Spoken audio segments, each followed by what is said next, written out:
ஒரு அழகான சிற்றூரில் ராமு என்ற ஒரு சிறுவன் வாழ்ந்தான். அவன் ஓவியங்களை வரைவதில் மிகவும் ஆர்வம் கொண்டவன்.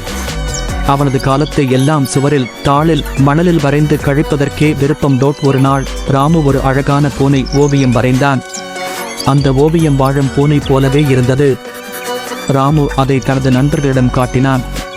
அவர்கள் அதை பார்த்து வியப்பில் மூச்சுவிட முடியாமல் இருந்தார்கள். அந்த நேரம் வியப்பாக ஓவியத்திலிருந்த பூனை திடீரென்று உயிர் பெற்றது.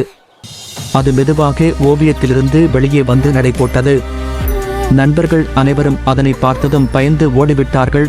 ஆனால் ராமு மட்டும் அச்சமின்றி அந்த பூனையை நேசமாக பார்த்தான். ராமு பூனையிடம் மெதுவாக பேசினான். அதிர்ச்சி என்னவென்றால் அந்த பூனை பேச ஆரம்பித்தது. நான் ஒரு மாயா பூனை என்று அது சொன்னது. இந்த அதிசய நிகழ்வு ராமுவுக்கும் பூனைக்கும் ஒரு நல்ல நட்பை உருவாக்கியது. அவர்கள் இருவரும் சேர்ந்து பல்வேறு இடங்களுக்கு பயணித்தார்கள். காடுகள், மலைகள், நதிகள், மர்மங்கள் நிறைந்த இடங்கள் அனைத்திலும் அவர்கள் சுவாரஸ்ய அனுபவங்களை பெற்றனர். ஒரு நாள் அவர்கள் ஒரு பெரிய மரத்தின் அடியில் ஒளிரும் ஒரு புதையலை கண்டார்கள்.